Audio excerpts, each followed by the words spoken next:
할렐루야. 오늘은 2024년 11월 넷째 주 나님이 해주신 말씀 마태복음 14장 19절에서 21절 말씀입니다. 봉독해 드리겠습니다. 무리가 명하여 잔디 위에 앉히시고 떡 5개와 물고기 2마리를 가지사 하늘을 우러러 축사하시고 떡을 떼어 제자들에게 주시매 제자들이 무리에게 주니 다 배불리 먹고 남은 조각 12바구니에 차게 두었으며 먹은 사람은 여자와 아이 외에 5,000명이나 되었더라. 아멘. 찬양 드리겠습니다.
말씀을 통해서 물질의 낭비가 없는 생활이라는 제목으로 은혜를 받기를 원합니다. 세상에는 물질이 너무나 없어서 가난하고 구차하게 사는 사람이 있는가 하면은 물질이 너무 많아서 추한 생활을 하는 사람도 있습니다. 우리나라의 50년대에 우리는 발가락이 나오는 검정 고무신과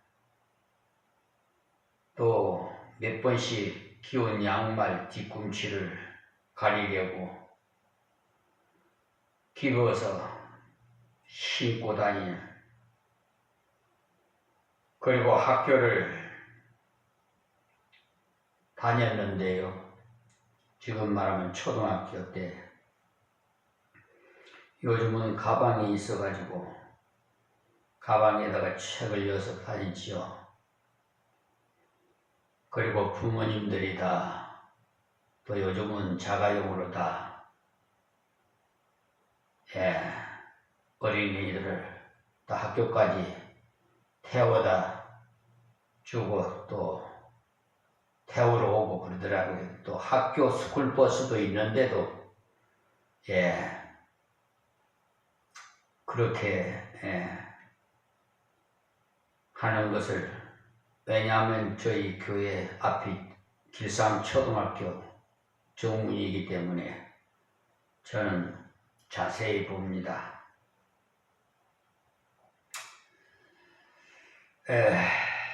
그때 우리 다닐 때는 차가 뭐가 있습니까?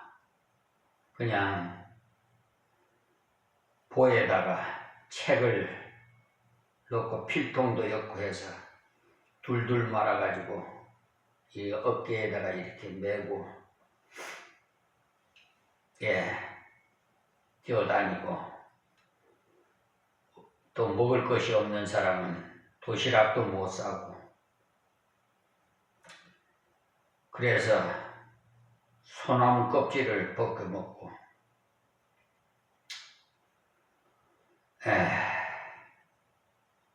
참 허기진 배를 채우는 일이 그렇게도 중요한 일이었습니다. 그러나 요즘은 물질에 맞는 시대가 돼서 그 가치를 제대로 알지 못하는 이들이 너무나 많습니다. 멀쩡한 새 것도 내버리는가 하면은 인류 메이커 수입 외제 선호 사상이 가난하고 배고팠던 지난날의 우리의 삶을 까맣게 망각시키고 있는 것을 볼 때 이 사람은 참으로 마음이 아픕니다.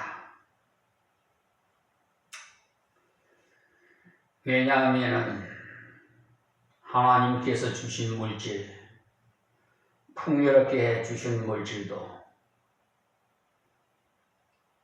다 그렇게 사치하라고 준 물질이 아닌데, 왜냐하면 그 많은 물질을 주면은 나누어주라고 주신 물질입니다. 그런데 요즘 세상 사람들 이기주의가 돼가지고 남을 생각할 줄 몰라요. 이웃을 내 몸같이 사랑하는 말이 무색할 정도입니다. 그러니까 하나님의 말씀을 제대로 양육하지 못하고 훈시 못했기 때문에 그 책임이 목회자들에게 있어요. 한국교회, 세계교회가 다 동일합니다.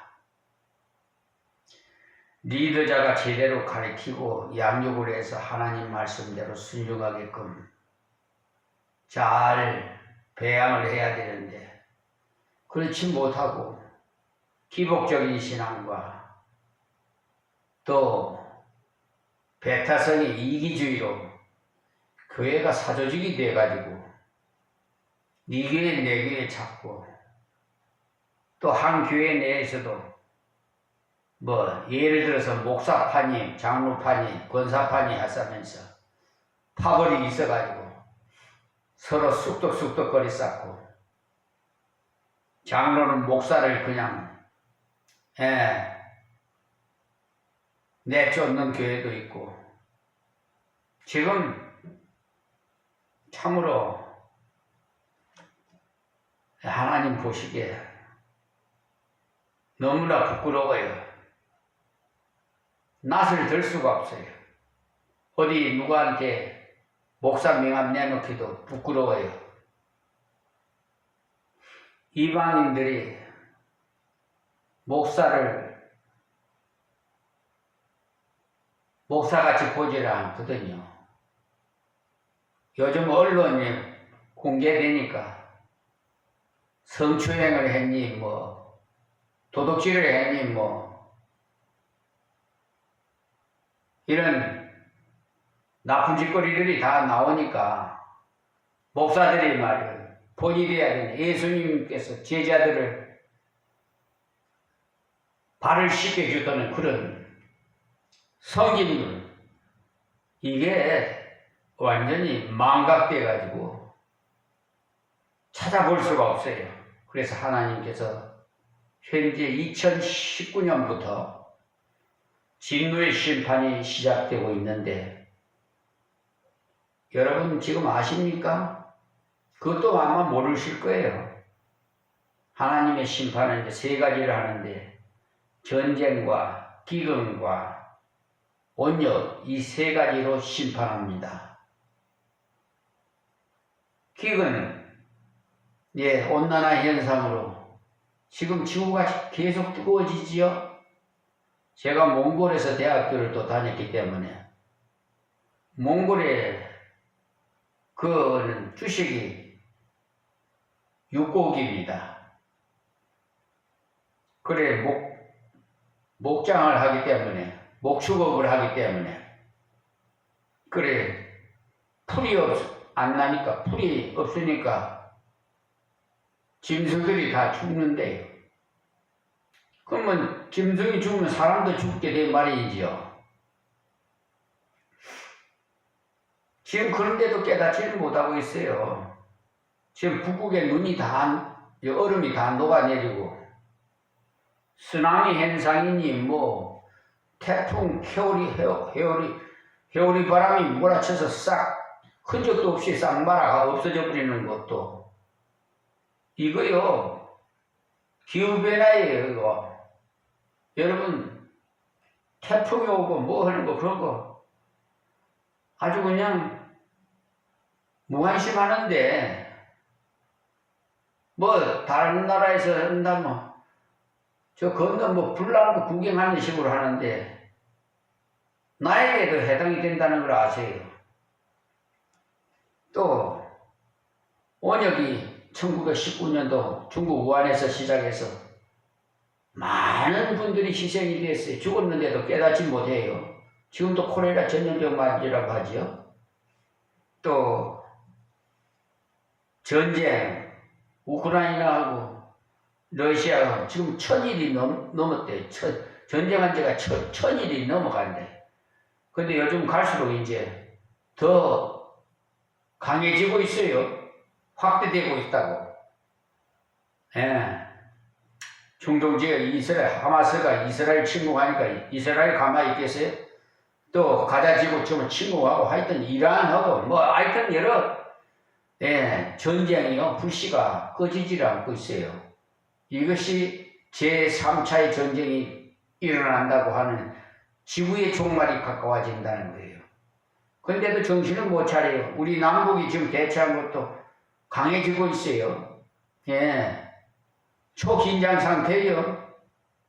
여러분, 다리 쭉 뻗고 마음 놓고서 오늘 어떻게 될지, 내일 어떻게 될지 몰라요. 이런 시대를, 하나님의 진노의 심판 시대를 살아가고 있는 우리들입니다.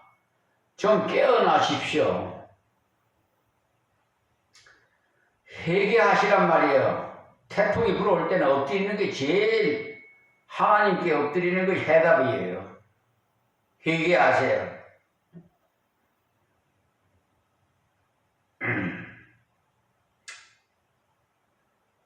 이제 우리는 지난날을 해고하면서 우리 위치의 모습을 한번 살펴보고 진정한 물질의 낭비가 없는 생활은 어떤 것인가 한번 말씀을 드리겠습니다. 우리에게 있어서 아름다운 생활의 모습은 낭비하지 않는 생활인데 언제부터인가 저축 생활에서 소비가 미덕이 되는 어처구니 없는 그 풍조가 지난 시대에 있었어요. 그런 시대에 살지 않은 사람들은, 젊은이들은 모를 겁니다. 또 외적인 고도의 경제 성장과 세계와의 교류로 인한 물질 만능주의가 팽배해져서 정직하고 고전 생활 방법을 뒤흔들어서 허영이라는 병을 일으켰어요. 허영. 분수에 맞는 생활을 해야 되는데 분수에 맞지 않는 생활을 허영이라고 합니다. 그 허영병에 들어갔어요. 사치는 곧 낭비예요. 실속보다는 거칠에 치중하다 보니까 자연히 사치 풍조가 생기고 사치는 허영이라는 병을 주고 낭비의 잘못된 습성을 만들어 왔어요. 한번 쓰고 버리는 일회용 소모품 여러분 생각해 보세요. 그게 다 환경 치우는 그 쓰레기로 다 들어가니까 그 쓰레기가 예전에 우리 그런 거 쓰레기도 몰랐어요. 그냥 그 미화원이 그런 게 없었어요. 없는 시대에 우리 살았어요. 그런데 요즘은 어떻게 됐어요? 쓰레기가 산더미같이 쌓이고 공해가 이래갖고 그래 말이에요. 지금 뭐 플라스틱 뭐 팩스병이 뭐 지금 문제예요. 근데 세계가 이기주의가 돼가지고 지금 그런 것도 그냥 무관심해요. 사치병은 개인을 망하게 하고 사회를 병들게 하고 국가의 그 경제를 위태롭게 합니다. 사치의 물결이 휩쓸고 가면요 기둥뿌리가 그냥 뽑히는 결과를 가져와요.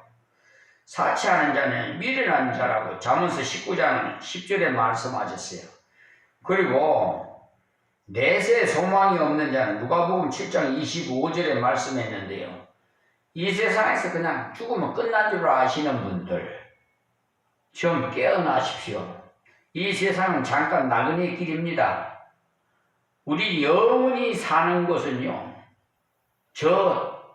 이 세상을 떠난 세상, 지옥 갈 사람이 있고 천국 갈 사람이 있고 마지막 심판에서 갈라집니다. 천국에는요 황궁으로 되어 있어요. 진주문을 통과했어요. 완전히 그냥 보석이 깔린 길이에요. 천국에 갈 분은요 이 세상에서 그런 집 없어요. 황궁에서 살 거니까. 그런데 영생복락 누리며 지옥에 갈 분들은 유황불이 타는 소금이 그 후라이팬에다 놓으면 기름이 톡톡 튀기죠. 그와 마찬가지로 지옥에는 굳어지도 죽지 않는 거지. 죽을래야 죽어버리면 그냥 차라리 괜찮지. 죽지도 못해. 죽을래도 죽지도 않아요. 그런 곳에서 영원히 살아야 돼요. 그걸 한번 생각해 보세요. 여기는 나그네라니까 잠깐이라니까 고작 해야 100년 전후예요. 예? 그것을 원하겠습니까? 영원 세계를 원하시겠습니까? 아마 내 세상을 꿈꾸는 사람들은요 이런 사치 많을 겁니다. 예, 하나님을 잘 경외하고 섬겨서 천국 갈 생각하지 딴 생각 안 할 겁니다. 사치와 낭비는 하나님이 주신 축복을 올바로 영위하는 것이 아니라 주신 바 축복을 오히려 욕되게 하는 돼지가 진주를 가진 것 같은 추한 모습이 되는 것입니다. 돼지는요 깨끗이 모욕을 시켜놔서 추한 곳에 그냥 질퍽질퍽 하는 것 자기 몸을 뒤집고 그냥 묻혀요. 예? 그런 인간들이 있단 말이에요. 누구한테 해당되느냐? 각각 생각해 보세요. 자기는 외모로 아주 사치를 부려가지고 아주 모양을 내고 외제차로 그냥 선글라스 쓰고 뭐 외제차도 뭐 100억짜리가 있다든가 뭐 억기에 하여튼 외제차로 타고 다니면야 뭐 사람이 알아준다나. 그래요. 그런 사람이 돼지보다도 못한 사람이 있어요. 예. 그러니까 아세요. 예를 들어서 제가 한번 생각을 해보죠. 저는 경영학을 공부했기 때문에 아는데 공무원들이 정직하게 돈 벌어갖고 아파트 한 채 살려면은 얼마나 오래 걸리는 줄 압니까? 지금 통계를 내보니 뭐 어떤 분들 통계를 내가 그 나라에서 뉴스에 나오는 거 보니까 뭐 10년이고 뭐 20년이고 뭐 이렇게 얘기를 하더라고요. 그런데 어떤 사람은 100채를 가졌어요. 아파트를. 어떤 사람은요 또 뭐 궁궐 같은 집을 가졌고, 예? 저 아주 그냥 웅장하게 지어가지고, 자, 그 돈이 다 어디에서 어떻게 해서 그렇게 벌었어요? 정직하게 벌었다고 생각합니까? 여러분, 정직하게 벌인 사람은요 그런 화려한 생활 못합니다. 아시겠습니까? 분명히 사기를 쳤든지, 에? 도둑질을 했든지, 에? 나라 돈을 빼먹었든지, 하나님의 돈을 훔쳤든지, 하나님 것은 하나님께 드리고 가이사의 것은 가이사에게 드리라고 그랬어요. 하나님께 11조 드리기가 싫어가지고 천주교를 갔다고 그런 분들도 있어요. 천주교는요, 한의님을 믿어요. 한의님은 하늘을 말하는 거예요. 하늘을 믿는단 말이에요. 에? 하나님은 유일신 한 분인 하나님을 말하는 거예요. 우리 개신교는 왜 천주교에서 마틴 루터가 95개 항을 해서 개혁을 한 줄 압니까? 어떤 사람은 거기가 큰 집이고 뭐 개기는 뭐 작은 집이라고 그러는, 모르는 사람이 하는 소리예요. 그거는 자다가 봉창 두드린다고 그러죠.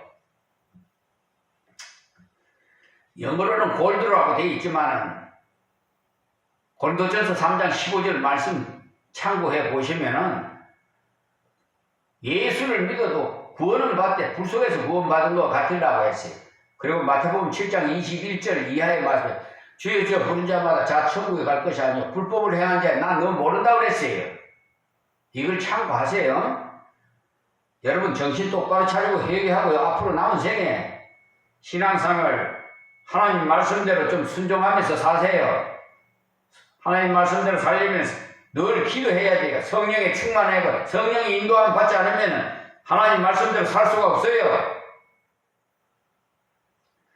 두 번째는 나눠주는 생활을 해야 돼요. 하나님께서 복을 주셨잖아요.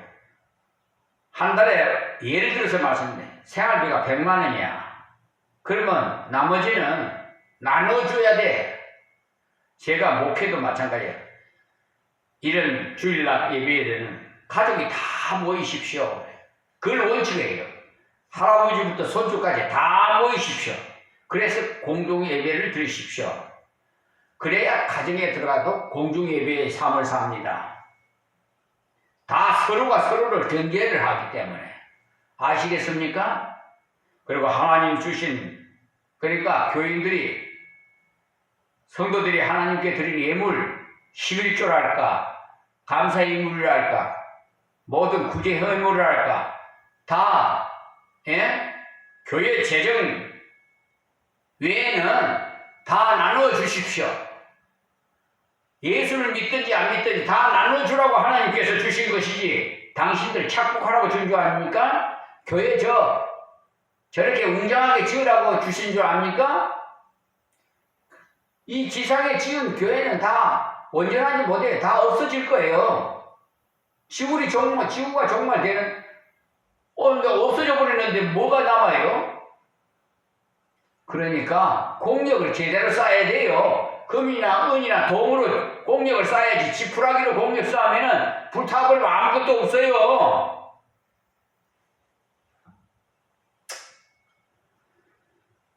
나눠주는 자가 복이 있다고 그랬어요. 하나님 말씀대로 해보세요. 오히려요 30배, 60배, 100배로 하나님 채워주셔요. 에? 그래야 전도가 되든지 말든지 하지요. 인색하게 해서 되겠습니까? 그냥 말로만 예수 믿으세요. 하나님 당신을 사랑합니다. 이러면 되겠어요? 청교도 신앙을 가지고요. 예? 유럽에서 저 미국의 대륙에 들어가서 청교도 신앙 뭐예요? 자기 집보다도 교회를 먼저 지었어요. 예? 순위를 최우선 순위가 하나님이에요. 하나님 없이는 우리가 어떻게 이 세상에 태어날 수가 있어요? 하나님이 창조하셨잖아요. 순위도 모르는 사람이 있어요. 아이고 참 답답해. 내가 가진 소유를 필요한 사람에게 나눠주는 일은 성도들이 앞장서서 해야 하는데 지금 말이야 완전히 그냥 오히려 더 인색해가지고 말이야지. 하나님께 드리는 것도 오히려 인색해가고 1년 만에 기부금 영수증 받는 것도 그냥 하나님께 1000만원 드렸으면 1억을 드린 걸로 써달라고 그러는데 부풀려서 세금 공제 받는다고. 그러니 그 하나님께서 가만히 있겠어요? 하나님은 투명하게 다 보고 있어요. 무소부재하신 하나님이에요. 반성해야 돼요. 전략은 미덕이라고 합니다만 전략은 있을 때 해야 돼요. 그래 어쨌든 내가 이 세상에 살았을 때 공력을 쌓아야지. 죽은 후에 무슨 후회해봤자 아무 소용없어요. 부모 공경도 살아생전에 미역국이라도 한 것, 소고기 국물이라도 한 것 대접하는 것이 거의 공력이 상용이 남지. 돌아가신 후에 제사 지내고 생색 뿌리는 거 그따위 식으로 하지 말란 말이에요.